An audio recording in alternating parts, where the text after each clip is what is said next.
Hi, I'm Lynn Wise, and with me today is Tack. Today we're going to be talking about Turkey's incursion into Syria.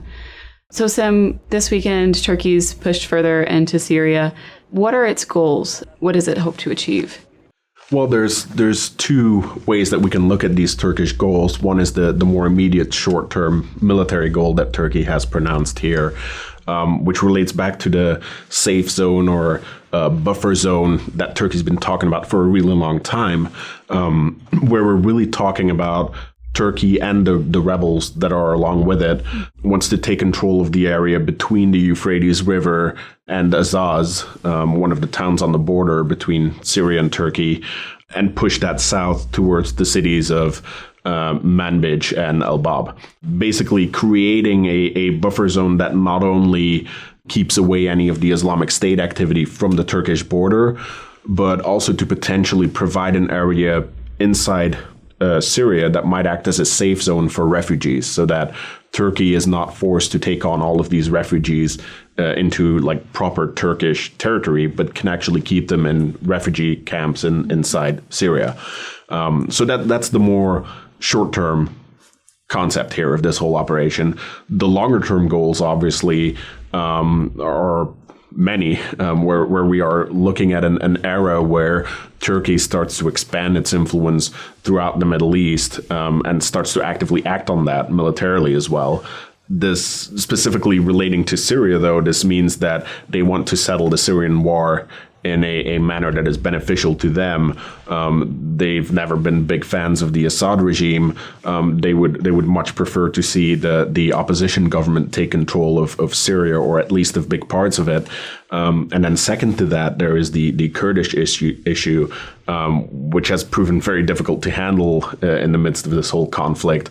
But right now, Turkey is dealing with a large Kurdish-controlled pocket along its border, the influence of which they also want to kind of lower over the future. Mm-hmm. So we know that Iran and Russia support the Assad regime, but last week we saw a lot of collaboration between Turkey and Russia in particular to advance its goals in Syria. But that's kind of changed in the past few days. Can you explain a little bit how? Yeah, so basically what we've seen in the months before this operation actually started is that Russia and Turkey were trying to find ways to mend their relationship.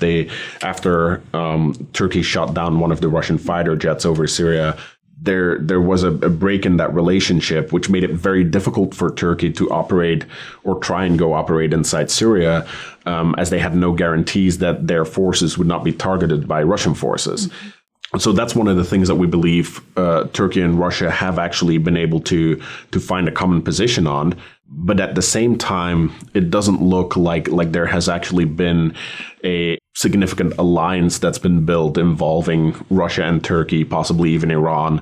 What we're seeing now is that once Turkey moved into Syria, Russia is kind of giving Turkey the cold shoulder again, where Putin just canceled his visit to Turkey, where he was going to watch a soccer game together with Erdogan.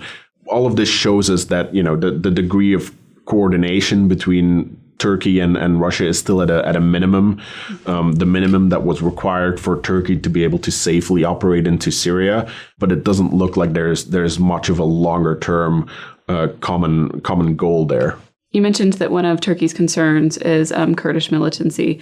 One of Turkey's main backers, the United States, in the fight against the Islamic State, has been allied with Kurdish militants. So how does that whole dynamic affect the U.S.-Turkey relationship? That's actually a very important thing that we're seeing right now. One of the things that happened as Turkey moved into Jarablus and the area around it, and they started moving closer towards Manbij, a city that was taken over by Kurdish forces only recently, is that, as U.S. and Turkey are asking these rebels that's the Kurdish forces, are asking them to withdraw from the western side of the Euphrates, these Kurdish rebels are saying, no, we're not just going to leave this area. Basically, This whole group is a loose alliance of many types of Kurdish and non-Kurdish rebel units, some of which are actually actively engaged with Turkish and rebel forces already. And the YPG, which is the main Kurdish militant group there, they are now saying, we're not just going to be attacked by Turkey. We're going to actually defend ourselves. This becomes a problem for the continuation of the Turkish military operation, although in the end, they have the military strength to push through that. But it becomes very difficult for the U.S. to, at the same time, both work with the Turkish operation and work with the YPG groups, for which it has other expectations in other parts of Syria. One of those big ones is the offensive on Raqqa, where the U.S. hopes to shift that YPG capacity. And Raqqa is the Islamic State holds control of Raqqa.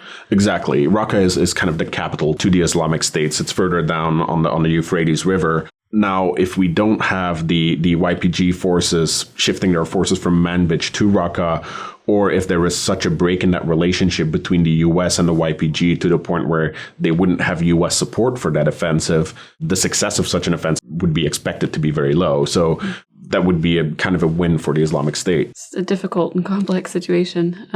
Thank you for your insight. For more on the relationship between Turkey and Syria, please visit stratfor.com.